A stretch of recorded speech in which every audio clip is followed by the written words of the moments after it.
right, good evening. Thanks for joining us for another episode of This Is What Democracy Looks Like, presented by Stronger NC. I'm your host, Crystal Orand, and with us tonight is Adam Sotak of NC Child. Thank you very much for joining us. You're welcome, Crystal. Thanks for having me. Absolutely. Hey, everybody. So we're going to talk a little bit tonight about healthcare, and I know everyone's probably a little sick of healthcare after July. But we know this is going to come back up when Congress comes back right after Labor Day. Yep. And so we want to take this opportunity to prepare a little bit. And we don't know exactly what Congress is going to do. So we want to focus on some of the things that we can do. And so some of that, we're going to bring it home, bring it back to North Carolina. And that's why we wanted to talk to you specifically about children and healthcare in North Carolina. So thanks for joining us. Oh, you're very welcome. And NC Child, we really appreciate the opportunity to be here and speak with you and anybody in North Carolina who basically cares about children's health and issues relating to child well-being in our state. We're a nonprofit public policy advocacy group based here in Raleigh, but we're trying to work more and more across the state of North Carolina and network with organizations all across the state who again want to see better public policy for our kids. And we know that children's issues and family issues and all of those things are obviously strongly intertwined. Yeah, so. Absolutely. And you know, we've talked a lot about the ACA, we've talked about the BCRA, we've talked about all these things. Medicaid for all has come up. Yeah. And so I was doing a little bit of reading about Medicaid, and I found that of the Medicaid recipients in North Carolina, almost half are children. That's right. Yeah, and a lot of people don't know that, was and that's surprising. and I mean that's something that we've really been trying to get out there more and more is that Medicaid is a children's program in a lot of ways. Over half of the people on Medicaid in North Carolina are children, and about half of all of our children, I should say, are on Medicaid. So about 1.1 million kids in North Carolina receive Medicaid services. And then another 78,000 receive NC Health Choice, the CHIP program in North Carolina, which is for kids, some children ages 6 to 18. So when you look at that combined pool of children, about 1.2 million kids in our state, it's just an absolutely essential program. I mean, it's the backbone for children's health in North Carolina. And we always, and it's been interesting with this federal debate, and believe me, we're glad that Congress is on recess for a few weeks because it has been a wild ride. But yay to everyone out there who has been advocating, because the bottom line is we've held strong up to this point. And I say that to say that with this federal debate, for example, I think it was really interesting that you saw the issue of Medicaid and its importance for children and for families really come up and get into the mix of the debate. Right. And I think it grew awareness and got people thinking even more about how important of a program it is, and that it's actually a government program that works for people. And I know that it's sometimes that's a dirty word almost, but that we got to get that message out that this is a program that improves the health and the lives of so many people in our community. It's the foundation for children's health coverage and for others. So it's great that we're protecting it, and you know we need to keep moving forward with our advocacy efforts. So that was really interesting to me. I think part of what brought up, you know, people starting to dig into Medicaid more, right, is the conversation changing to, well, okay, well, maybe we do Medicaid for all, if that's, you know, you've probably heard that proposal come up. And I think that partially sparked this, well, what is Medicaid really? Who really is on it? And that's when, just for myself, I started kind of digging into this more and more, and was really surprised as to how much of a children's program it really was. Yeah, absolutely. And, you know, it ties in with so many other things too. I mean, our schools, you know, other systems that basically sort of rely on Medicaid funding and implement Medicaid services. And so I think there is a growing awareness about that kind of stuff and how it works. And, you know, that coupled with CHIP and with the onset of the ACA, has gotten us to historically high record number of children that we have insured in North Carolina. We have 96% of our kids covered now. And so that's great. We need to make sure they have access to the services that they need, but we certainly, therefore, don't want to go backwards. Exactly. And obviously, we felt like this federal repeal and replace legislation with the strict Medicaid caps they were going to be putting on, the repeal of the ACA and all that stuff would have been a huge step backwards for children's health. You mentioned a second ago systems in general, and I wanted to ask you about, I think we're going towards a managed care system. Yep. What does that look like? Could you explain it even just at a high level for us? Yeah, definitely. So, in North Carolina for Medicaid, for physical health services, we have had a state government run program through Community Care of North Carolina, which has actually been kind of nationally renowned in a lot of ways and gotten some awards and some praise over the years for being a very good Medicaid system with great efficiency and a good range of services and all that good stuff. We don't hear those stories very much. I know, we don't hear about it, but nonetheless, for whatever reasons, we are now going to a managed care system in the state of North Carolina, which means that we're going to be turning over the responsibility for implementing a lot of those services to prepaid health plans, PHPs, who will be the intermediaries between the state government and the service providers. And that's what the vast majority of states do with their Medicaid systems. 42 other states, I think, have managed care systems. So North Carolina is now moving into that mix. We've been doing that already with our behavioral health, mental health services in the state of North Carolina.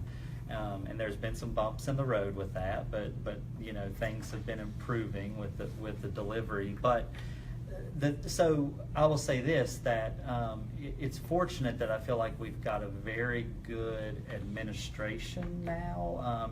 Dr. Mandy Cohen, the head of the Department of Health and Human Services in North Carolina, as well as others, who want to implement this managed care system, really see it work well, and want it to have the characteristics that will really relate to people in their everyday lives. So they're really looking at things. So what we have to do now is get the system, for lack of a better term, approved through the federal government, through an 1115 waiver, they call it. So we kind of need to set forth the parameters of what we're going to do as a state and how the system's going to run. And it's been encouraging for me to hear them talking about things like, well, hey, we need to look at the range of social, economic issues and things that also affect people's health. Right. And we need to be thinking about how we're going to create services or an environment of care that will support those kind of things as well, to hopefully get some better results, basically. What's your sense of the timeline for that, and are they reaching out for public comment requirements, that sort of thing, for that managed care system? Yeah, the timeline is that we're going through this process through the 1115 waiver, and it's supposed to be implemented in North Carolina in June of 2019. So we've got a couple years before it's in place. And actually just today, as a matter of fact, on the state DHH website, they released a document that was kind of their vision for how this managed care Medicaid system will work. And so that's up online through the state ncdhhs.gov. You can go in there and look, and they're asking for public comment between now and September 8th. And you got the email address. You can even hand deliver it if you want to do it the old-fashioned way. That's great. We'll be sure to get the link for that too and post it on afterwards, so we invite people for public comment. I know it's really hard to get our opinions across sometimes, and here's an opportunity where not only can we provide feedback, we're actually wanted to provide feedback. So I think it's a great place for people to get involved and kind of put some of their concerns and hopes for the program out there. So thanks for bringing that to our attention. Yeah, definitely. And I would encourage people, take a look at that document and the transformation kind of plan first. It does get kind of wonky. I'll be the first one to admit I don't understand all the ins and outs, But I think there's going to be things in there that spark people's attention and their interest, and it's okay if you react to those and comment on those things, even if it's in more of in a general sense. Mm-hmm. It gives them a sense of what the public wants. And one thing that we've been talking about a lot at NC Child through this transformation process is, hey, what about expanding Medicaid? Why haven't we done that in North Carolina? Wouldn't that be a great way to transform the system to help people be more healthy? And so I think it's fine, and people should continue to comment along those lines as well. I'm going to do my level best not to talk about Medicaid expansion because we will go way over on this particular episode. So I'm going to pause on that one. And I did want to ask you, and we'll come back to it if we do have time. I did want to make sure that we talked about the CHIP program because that is the expiration is coming up here pretty soon. And so, could you tell us a little bit about CHIP, maybe? And then kind of what's next for the program? Yeah, absolutely. So where we're at right now is that in the federal budget process, by the end of September, we need we need Congress to reauthorize CHIP funding. This is the Children's Health Insurance Program reauthorization, and so this helps fund all the state-based CHIP programs. And what these are public programs that really work on the back of Medicaid to help make sure that low-income children are covered in all the states. And that's what I was going to ask you, how it differed from Medicaid, but they really work together. They really work together, although we have far more children on Medicaid. And in North Carolina, all children 5 and under receive Medicaid. And then, like I said, about 80,000 children 6 to 18 who fall in a higher income bracket, like the 133% of federal poverty to 211. The expansion bracket. Yeah, that kind of bracket. They can receive CHIP and get CHIP coverage in order to make sure that they have health insurance. And so it's been really good at filling the gap for a lot of those low-income kids, basically. So it's a very important program. And if we don't have federal reauthorization of the funding necessary, that would be really bad news for children all over the country. We are seeing some promising, at least things being said on a bipartisan basis. Imagine that at the federal level, where you have everybody from Senator Orrin Hatch to Democratic Senate leaders and others, kind of all starting to say, yeah, we need to do this. We got to reauthorize CHIP. We got to get it done in a timely manner. I think what the concern is that with all of the kind of vitriol and the fallout from the recent repeal and replace debate and all the other facets of what's going on with healthcare, we don't want to lose that focus on the CHIP reauthorization. It's a very important thing. So I'd encourage everyone to contact your Congress member, Senators Burr and Tillis. Tell them that it's really important that we reauthorize CHIP. And can you give us a sense of, like you were saying, it's really, it's a gap kind of insurance almost, right? So it's technically children over the poverty line, but maybe not that much higher. How many kids are we talking about? We're talking about in North Carolina about 80,000 children that receive CHIP services. And again, this is a program that's only been in existence now for about 20 years. And so, it was created to try to fill this gap and decrease the number of uninsured children. 20 years ago in North Carolina, I think we only had 82% of our kids that had health insurance. Much less being able to receive the services, even if they were covered. And so, CHIP was put in place, Medicaid has helped fill the gap, the ACA, and there's 55,000 children in North Carolina who get their insurance through the exchange, through their parents and that process too. So again, all of this is getting us to a level where we've actually got pretty good coverage levels, but if you kick out any of those legs of the stool, it's going to mean trouble. Right. So I did want to ask you too, what else do you think, I want to get to anything else that you have, but what else do you think is really surprising? Like we talked a little bit about how many children are on Medicaid. Yeah. Most people don't know. What else is surprising about healthcare and healthcare for children and things that you guys work on at NC Child? Yeah, I think there's a few different things that are kind of surprising to me. I mean, one is when we talk about also the funding I don't think a lot of people realize, when they're talking about cutting Medicaid at the federal level by $800 billion total over the next 10 to 15 years, and then the impact that would have on our state budget, they essentially would be taking $6 billion out of the coffers that could potentially go into our state budget over that 10-year period. That is a huge burden on our state budget. How do our lawmakers then sort of make up that difference, make sure that we keep coverage and services at the same levels that we've had? I mean, the math just doesn't add up. And that's part of what makes it unpopular, right? Because Right. it means you can't give tax cuts when you're trying to come up with the deficit from the federal side. So that's something where the state and the federal, there's really symbiotic relationship there. So we're focused on the state, but we also know we have to look at both. We have to pay attention on national levels. Thank you for mentioning that. Yeah, absolutely. And the interesting fact of that is that 67% of all federal money we get in North Carolina is for Medicaid. So two-thirds of any That's federal money we get that comes into North Carolina comes in for Medicaid. That's astonishing. I mean, that's... Yeah, so that's a huge thing, and I see we have a question there. Yeah, so we do have a question. What are the consequences of CHIP not being funded again? What are the consequences for children and healthcare overall? Yeah, well, what you don't want to have happen is that because of that funding there's some lapse in services and the number of kids that we're able to keep covered through CHIP, and you start creating, backlogs and waiting lists and all that good stuff.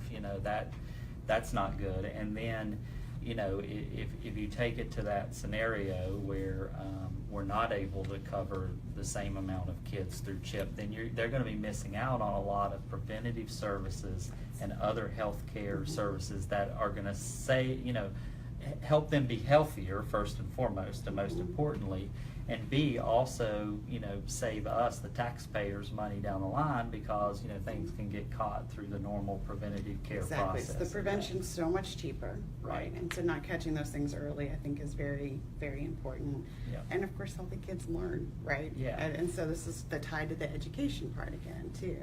So. Yeah, absolutely. I know we only have a few more minutes, so I want to get to a couple of the other things that you wanted to mention about, maybe things that people don't know a lot about. Yeah, the other thing I would say is around the issue of oral health and children's oral health. We have a lot of barriers to access in North Carolina for children getting good oral health care. We have a shortage of dentists in some areas and counties across the state, which is a problem. We also have a lot of dentists that, for whatever reason, don't accept Medicaid and don't take Medicaid patients, and so those patients sometimes have a hard time finding the care that they need, and some of that is due to the fact of that the reimbursement rates are not very high, for example, or for Medicaid and things like that, and so and it can end up, and it is a huge problem for children. I mean, 15% of our children in kindergarten come in with untreated tooth decay. Only 50% roughly of children who have dental care, through Medicaid or what have you, have actually accessed the dentist over the past year or so. There's just a lot of problems down the line that I don't think people think of right off the bat that oral health issues can cause for people. So there's actually a really awesome collaborative in North Carolina, and I would encourage everybody to check it out, the North Carolina Oral Health Collaborative. And they're really trying to bring people together around these issues of oral health care access and looking at it as a social justice issue as it is. So that's something that has just been news to me and interesting. It's not to really me. on most people's radar, but that's, it's got the same types of connections to other issues. Yeah. And just one last thing, I know we're running short on time, is also that I've learned, and it's been very interesting to me, is that through Medicaid, actually there's a mandate that the services are provided, and they call it EPSDT. So it's actually early and periodic screening, diagnostic, and treatment. And so that basically means that if a child is receiving Medicaid, they have a right to receive the services they need and the treatments that they need in order to be healthy. And that's a very important kind of aspect of Medicaid, is sort of making sure that it's quality It's a real coverage value and- statement. Yeah. Right? Like yeah. just to say it's not enough that, oh yeah, you have coverage, but this is what the coverage means, that everybody's entitled to these things. I think it's a powerful statement. Yeah, exactly. And you know, of course, there are some issues with that, with sort of still having access to treatment and things like that, but actually I think we do a pretty good job on the screening and diagnosis and treatment side of things. But it's just a really important aspect of protecting children's health that, again, might be another surprising thing that people don't understand. So if you lose that Medicaid coverage, and even if there's alternative forms of coverage, it might not be at the quality or level that that you'd like. Okay. Well, thank you for sharing that. With today we had Adam Sotak with us. Thank you very, very much. NC Child has sent some information over to us, and we're going to share those links. There's going to be a couple calls to action, but the main things I wanted to kind of draw you guys to, we had a collaborative work very, very hard over the past month to put together a healthcare toolkit. This will be available for download on the site as well. It's a 15-page primer on all the issues. You can tackle them one at a time or use it as reference, so definitely share and share alike. The other thing that you'll see is a couple of calls to action, like Adam had mentioned, with CHIP coming up, and anything else you want to call us? Yeah, I mean, and also look on NC Child's website, ncchild.org. Check it out, and individuals and organizations join the Child Advocacy Network. It's free. It's a way for you to get plugged in on children's issues. We depend on volunteers and others to help move things along. So please go to ncchild.org, join the Child Advocacy Network. We'd love to have your support and help. Also, if you've got any questions or want any other resources or anything, feel free to just email me at adam@ncchild.org. All right, great. And last thing I'll say is we've been talking a lot about kids tonight. This should be a bipartisan issue, making sure children have health insurance. And next month, September, we'll all be back to school, so we'll be talking about education next month. Thank you all for joining us.